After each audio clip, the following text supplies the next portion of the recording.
నేను అంగన్వాడీ సర్వే అని ఒక వీడియో పెట్టానండి. ఆ వీడియోకి వచ్చేసి నోటిఫికేషన్ ఒకటి వచ్చిందండి. ఏమనంటే community guidelines removal your content Anganwadi survey was removed for a community guidelines violation అని వచ్చింది.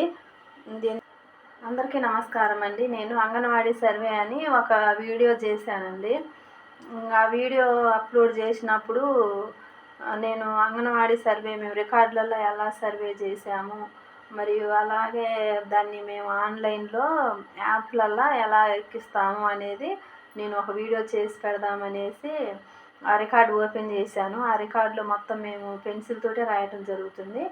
ఆ రికార్డుని ఓపెన్ చేసి అది మేము యాప్లో ఎలా ఎక్కిస్తాము, యజమాని యొక్క డీటెయిల్స్ ఏమేమి ఇస్తాము అందులో అనేది నేను ఒక వీడియో చేశానండి.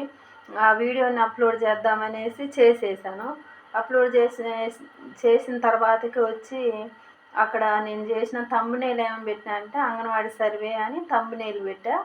అలాగే టెక్స్ట్ మళ్ళీ డిస్క్రిప్షన్ అవి కానీ అంగన్వాడీ సర్వే అని రాసి అప్లోడ్ చేసిన.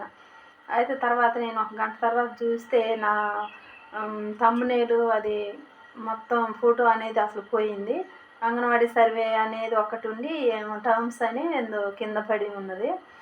ఇంకా ఏంది ఇట్లా అయింది వీడియో అనేసి నేను ఆ వీడియోని వెంబటే డిలీట్ చేశానండి. అయితే అసలు అలా ఎందుకు వచ్చిందో అని నాకు అర్థం కాలేదు. నేను కొన్ని టెక్ ఛానల్ వాళ్ళకి నేను మెసేజ్గా అది పెట్టానండి. పెడితే ఎవరు ఏమీ రెస్పాండ్ అవ్వలేదు. నాది కొత్త ఛానల్ కదా, ఒక 2 నెలలు అయిందిలే కానీ వీడియోస్ కూడా నేను అంతగా అప్లోడ్ చేయట్లేదు. ఒక 70 వీడియోలో ఏమో చిన్న చిన్న వీడియోస్ అప్లోడ్ చేస్తే 80 మంది సబ్స్క్రైబర్స్ అలా వచ్చారు. ఇంకా సడన్గా ఇది అయ్యేసరికి నాకు వీడియోస్ పెట్టాలన్నా కానీ ఇంకా ఎందుకు ఏదో పడుతుందిలే అని భయంగా ఉన్నట్టు. అది ఏమని వచ్చిందంటే ఇందులో నోటిఫికేషన్ వస్తుంది కదా, నోటిఫికేషన్ ఇది ఓపెన్ చేస్తే వచ్చింది. అందులో ఏమని ఉందంటే community guidelines removal your content Anganwadi survey was removed for a community guidelines violation అని ఉంది. అంటే ఏందో మరి నాకు అర్థం కాలేదు. కమ్యూనిటీ గైడ్లైన్స్ రిమూవల్ అనేది వచ్చింది. నేను ఏందా అని యూట్యూబ్లో మళ్ళీ అంగన్వాడీ సర్వే అని కొట్టి చూశాను.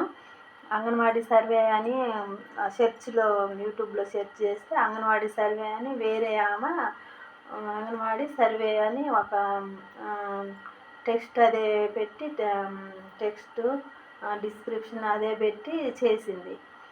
మరి ఒక సేమ్ పేరు ఉండటం వల్ల అలా వచ్చిందో తెలియదు, మరి ఎందుకు వచ్చిందో తెలియదు. నేను ఓన్గానే ఆడ నా రికార్డు పెట్టిన యాప్లో ఎలా చేస్తున్నాం అనేది నేను డీటెయిల్గా చూపిస్తూ చేసి ఆ వీడియో తీసా అన్నట్టు.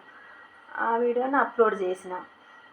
అయితే మరి ఆమె వీడియో అంగన్వాడీ సర్వే అని ఇంకొక వాళ్ళు హిందీలో పెట్టారు. అది హిందీలో ఉంది, ఇంగ్లీష్లో ఉంది. మన తెలుగులో అయితే లేదు. మరి దానివల్ల తెలియదు. మరి నేను రికార్డులో ఎలా అయితే సర్వే చేశానో ఆ రికార్డు ప్లస్ ఫోన్లో యాప్ ఓపెన్ చేసేది అదే సేమ్గా మళ్ళీ ఇంకొక అతను పెట్టాడు. అది కూడా పెన్సిల్, మేము అంగన్వాడీ సర్వే రిజిస్టర్ పెన్సిల్ తోటే రాస్తాం. అంటే దేశవ్యాప్తంగా అంగన్వాడీ వాళ్ళు ఉన్నారు కదా, అంగన్వాడీ సర్వే అంటే వాళ్ళు పెన్సిల్ తోటే రాసి ఉంటారు. పెన్సిల్తో రాసింది అక్కడ కనిపించింది. అలాగే మళ్ళీ వాళ్ళు ఓపెన్ చేసిరు. ఆ యాప్ అనేది మన స్టేట్ యాప్ వేరు ఉంది, అది వేరు ఉంది. కాకపోతే యాప్ వేరే ఉంది మళ్ళీ.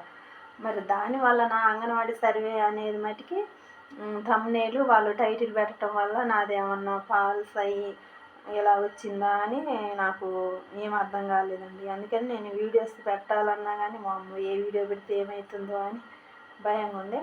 కమ్యూనిటీ గైడ్లైన్స్ రిమూవల్ అని అయితే వచ్చింది నాకు. ఎవరికైనా తెలిసి ఉంటే నాకు కొంచెం ఒకసారి మెసేజ్ చేసినా, మీరు ఆ ఛానల్ కింద ఇచ్చినా కానీ సలహా నేను దాన్ని బట్టి చేస్తానండి. నేను కొత్తగా పెట్టాను. లేదంటే ఇంకా ఛానల్ ఆపుదాం అనుకున్నాను. నేను అంగన్వాడీ గురించి అనేది ఛానల్లో పెడదాము అనేసి కొంతమంది అంగన్వాడీ టీచర్లు పిల్లలతో చేసిన వీడియోలు పెడుతుంటే చూశాను. నాకు కూడా పిల్లలు బాగానే 10-15 మంది అట్ట పైనే వస్తుంటారు. నేను కూడా నా పిల్లలతో చేసేవి అన్నీ పెడదామని యాక్టివిటీస్ పెట్టవచ్చు కదా అని ఆలోచన వచ్చి నేను ఛానల్ పెట్టాను, స్టార్ట్ చేశాను. తర్వాత తెలిసింది ఏంటంటే చిన్నపిల్లలను కూడా యూట్యూబ్లో పెట్టడం కూడా ఎక్కువ అది వైరల్ అవ్వవు వీడియోస్ అనేది మళ్ళీ తర్వాత నాకు రీసెంట్గా అర్థమైంది. సరే అలాగే పెట్టా కదా, అంగన్వాడీ ఇన్ఫర్మేషన్ అన్నా తెలియజేద్దామనేసి నేను ఈ అంగన్వాడీ సర్వేది చేసి పెట్టేసరికి ఇలా వచ్చింది నాకు నోటిఫికేషన్ అనేది. ఇది వస్తే ఏం కాదా, మరి ఇంకా కంటిన్యూ చేయొచ్చా లేదనేది నాకు అర్థం కావట్లేదు. ఒకవేళ ఇట్లా వీడియో అన్న పెడితే, నేను మామూలు మెసేజ్ పెడితేనైతే ఎవరు రెస్పాండ్ అవ్వలేదండి. వీడియో అన్న పెడితే చూసి ఒకవేళ ఎవరన్నా రెస్పాండ్ అయ్యి నాకేమన్నా సలహా ఇస్తారని నేనైతే ఇలా వీడియో అనేది చేయటం జరిగింది. నేను ఒకవేళ వీడియోస్ చేస్తే మాత్రం ముందు నేను అంగన్వాడీ గురించి ఇన్ఫర్మేషన్ అనేది తప్పకుండా మళ్ళీ చెప్తాను. మా అంగన్వాడీ సెంటర్లో చేసిన వీడియోస్ ఒకవేళ చిన్నపిల్ల వైరల్ కాకపోయినా నేనైతే ఇంకా పిల్లలతో చేసి అయితే పెడుతూనే ఉంటాను, అయిపోయేంతవరకే పోతాయి. అంగన్వాడీ గురించి అయితే ఇన్ఫర్మేషన్ అయితే ఇస్తూ ఉంటానండి. థ్యాంక్ యూ అండి. నా వీడియో ఒకవేళ ఎవరైనా ఈ లాస్ట్ వరకు చూసి ఉంటే ఏంటా అని తెలుసుకోవాలని చూసి ఉన్నట్టయితే మీకు వెరీ థ్యాంక్స్ అండి. నా ఛానల్ని సబ్స్క్రైబ్ చేసుకోండి.